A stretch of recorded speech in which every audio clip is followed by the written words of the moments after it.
afternoon, everyone. My name is Michael Shell, Queens Republican, President for the 2015 session.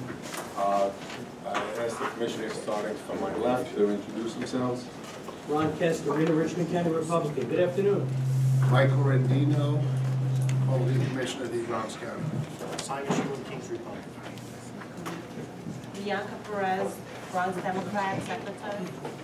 Alan Schilker, Manhattan Democrat. John Flato, Brooklyn Democrat. Senior staff. Michael Ryan, Executive Director. Dawn Santel, Deputy Executive Director.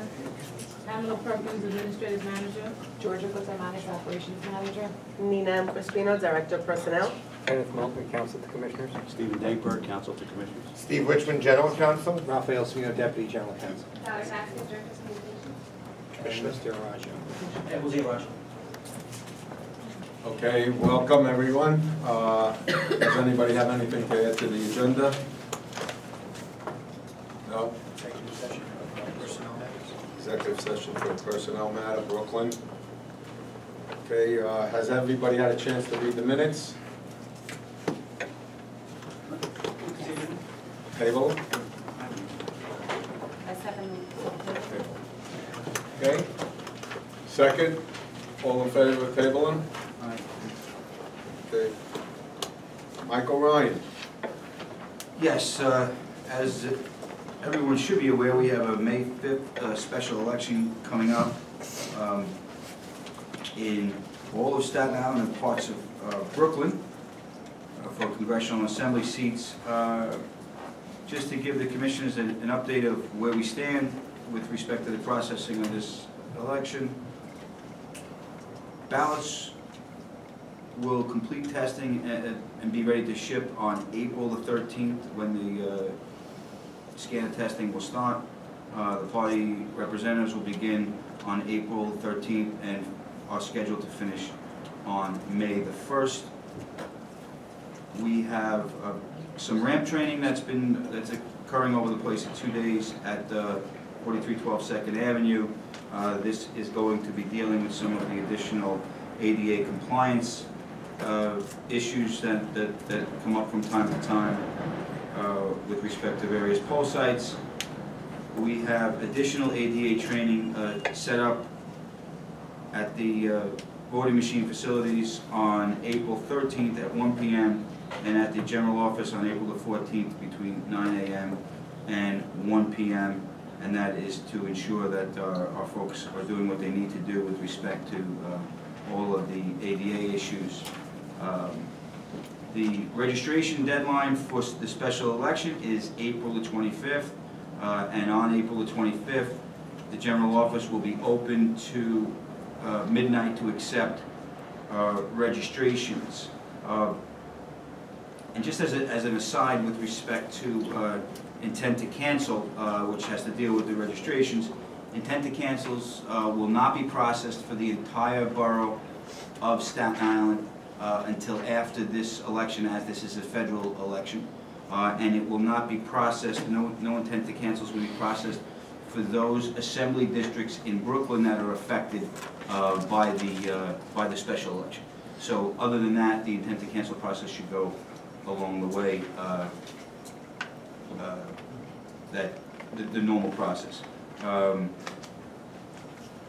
With respect to combines, all combines will be printed on the election district signs that are used in the poll sites to identify the election districts that are combined into one for the purposes of this election.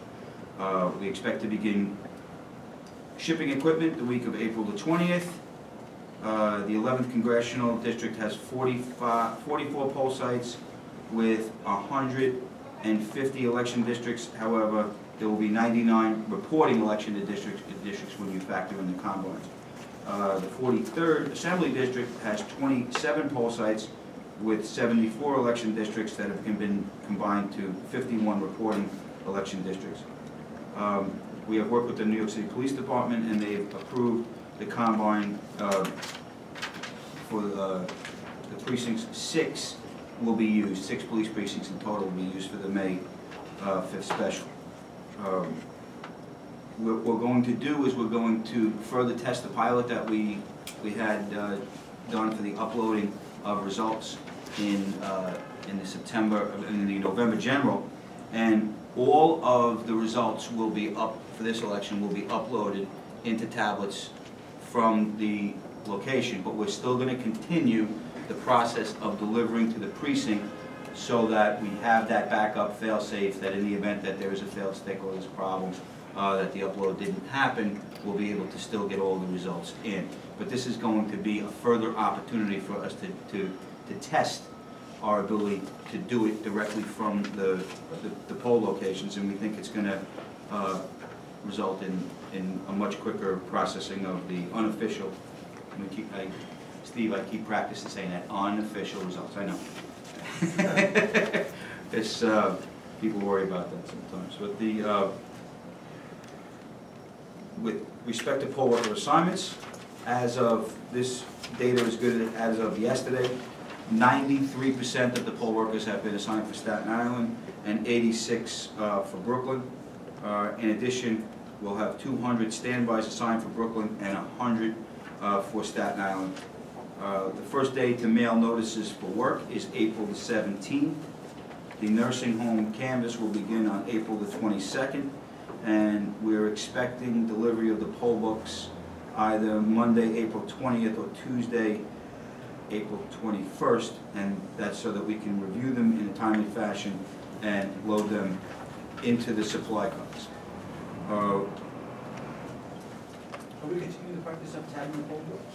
Yes, that's continued, and we also are continuing the practice of the age in addition to the date of birth, which will hopefully aid the poll workers in that's a identifying result of the concerns from the public and our poll workers, right? Yes, and the infamous DOI report that seems to... How about the privacy booths? Are we reducing them again? Yes, we did reduce the number of privacy booths in accordance with the Commissioner's directive as well.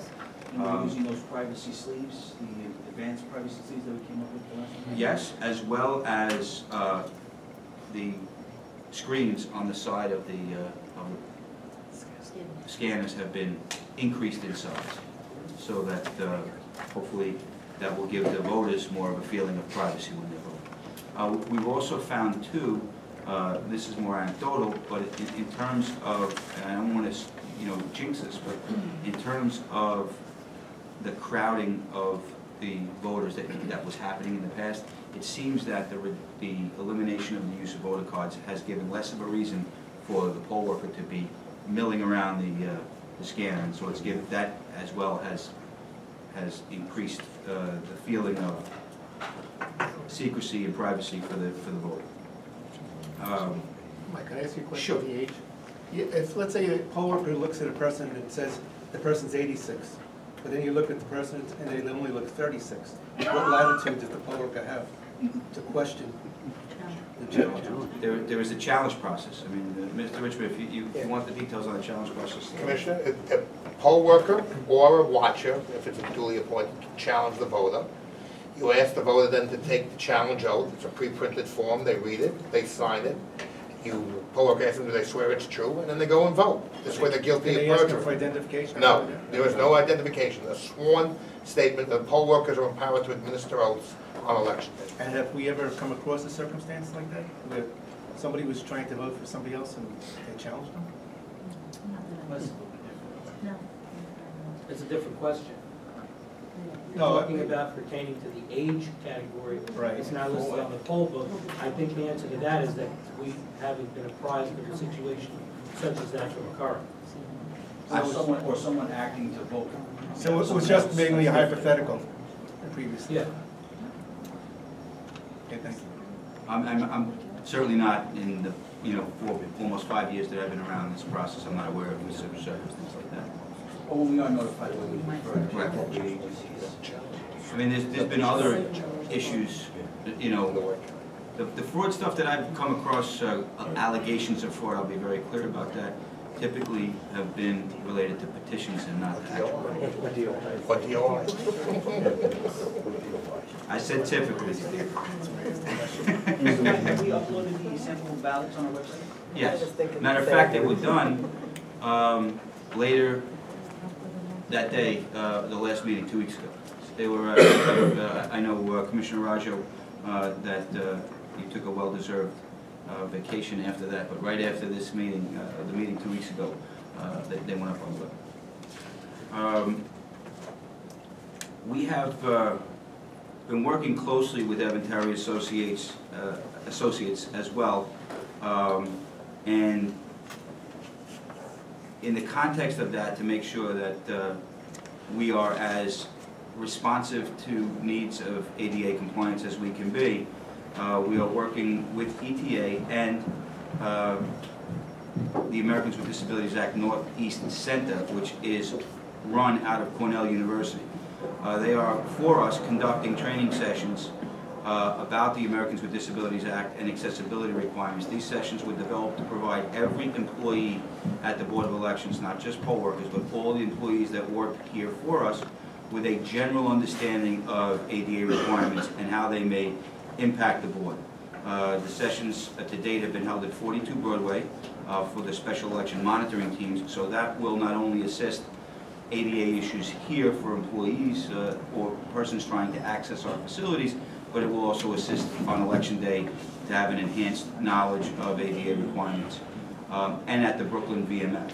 It will continue in Brooklyn and Staten Island, and in both VMFs in Brooklyn and Staten Island for all board staff in the 2 boroughs, and will be completed in advance of the May 5th special. Evan Terry Associates has provided the Board of Elections with 40 draft surveys for Staten Island. As a result, the following solutions for barriers are identified to date and will be implemented during the special election in Staten Island. Now keep in mind that these are drafts. They are not final versions. So based on our requirement, we are not required to act on a draft.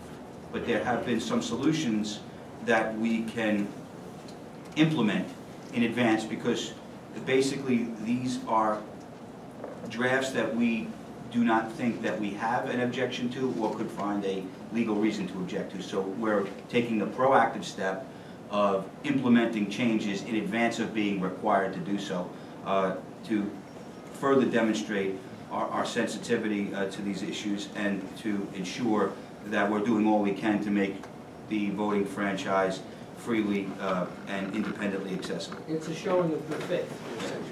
Well, and you know, and I think, Commissioner, I think it's more than a showing of good faith. I think it's actual, tangible addressing of problems when you recognize them. We don't need to do things at the tip of the spear. We know what our obligations are, and we take them seriously. That's right. So I would say yes, it's at least a showing of good faith, and certainly I think much more than that. But in any event, we have 38 additional door clerks that have been assigned to poll sites in Staten Island. The reason that these additional door clerks are needed is one of the aspects that Evan Terry is testing is the pressure that it takes, that needs to be exerted to open a door. And for example, folks, but they don't have to necessarily be wheelchair users. It could be someone who's infirm as well. I don't know the exact standard, but they know the standard, and they've told us that these doors are too heavy or there's too much pressure that's required to be exerted to get the door open. So we're going to have 38 additional door clerks assigned to make sure that the doors are opened for the voters when they come in. Now, the reason in some instances and why we need the door clerks, that these doors cannot, even though it's nice weather, that these doors, some doors cannot be propped open because they are fire doors. And that would be a fire code violation because it would disturb the integrity of the fire rating and perhaps provide the fuel of oxygen should a fire break out. So, where the fire doors are an issue, we're going to have 38 additional door clerks. In 22 other locations, we're going to be using door props because they're not a fire hazard. So we have 38 door clerks, 22 door props, and then we're deploying 36 cones, which are barriers to objects that may be protruding away from the wall for folks, typically folks who are visually impaired have that requirement when they're walking with a cane. Like water fountains or? It could be water fountains. We found air conditioners that are out of a window and might be in a well area. You know, there's a whole host. There's fire extinguishers, anything protruding off a wall that you wouldn't necessarily sense if you were using a cane along the perimeter of the wall. You run the risk of having someone who doesn't see the object that they could walk into it and be injured. So the accepted way, I mean, some of these fixes, and this is what we discussed in the last meeting, some of these fixes are relatively simple fixes in the grand scheme of things. I mean, a traffic cone is is not no expense, but it's certainly not, thousands and thousands of dollars per location to put a traffic cone in a place to make sure somebody doesn't get hurt. I think that's a small price to pay ultimately. The floor plans for the pole sites have been updated to identify doors where door clerks, door props, and cones are to be located, and that's, in this particular case, directly related to Staten Island. Directional signage has now been incorporated with an arrow to indicate the location. Now, the other thing that's going to be happening is we're going to be placing large floor plans on the supply carts so that we had tried the experiment of doing it on the wall, and we found that some of them, despite our diligent efforts to place them on the wall prior to Election Day, go figure, were missing by the time Election Day rolled around. So Is this in addition to the floor plan that's in the buildings package? yes, this is going to be a large, 11 by 17 floor plan that's going to be on the supply cart. That's going to, that's going to be there. We're actually putting them on all of them. It's a little bit extra and maybe a little bit overkill, but certainly better than underkill. Absolutely. Some ordinances, they're not part of the package, so at least we'll have Right. an additional copy. Right. And the other thing is, while we're transitioning from Visio to, which is the program that we use now, to, what is it? TurboCAD, the computer-aided design.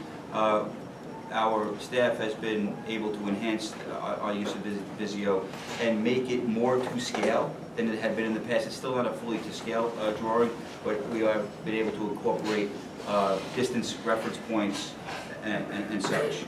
That concludes my basic update for the election, and I would like to table 2B.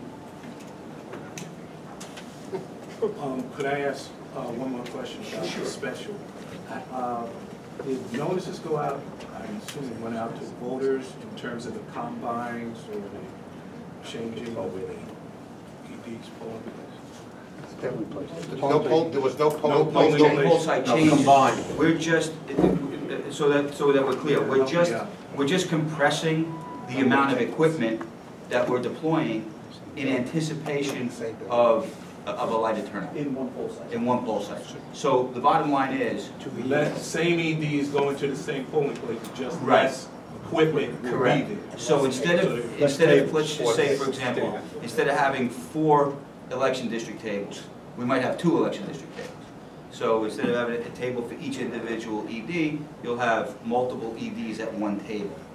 And then, and that mirrors with the reduced number of privacy booths that we've deployed, and that will allow us to reduce the number of DS200s that we deploy, and it will also reduce ultimately our trucking costs by a factor because we'll have to deploy less equipment. So less tables and chairs, less machines, the whole thing. I know in the past we had a vote with respect to reducing the number of privacy booths. Right. Is that at all, and we decided that as a board, we would visit it at the election. Right. Is that something That's available it. to us today? That's in. You did, I believe we did it. Commissioners, you took Because the we're deploying maximum in accordance with that to the state directive. regulation. Right. You went to the maximum possible for a special election for the state regulation. Right. What meeting was that at? Oh, over 2 months. Yeah, it was It about was that. very early, We Commissioner. discussed it. It might have been a meeting, Commissioner Roger, that you weren't here, but we did discuss it. He's giving you the benefit of the doubt. If he ain't here, he's here in spirit. He's Right? trying to give you the benefit of the doubt, but you don't have to take it if you don't want. Okay. Any further questions? Is there anybody from the public who would like to speak? No? Okay, at this time, we're gonna go in executive session for anybody who's not here when we come out. Next meeting would be April 28th. Yes, executive session for personnel and litigation. Thank you.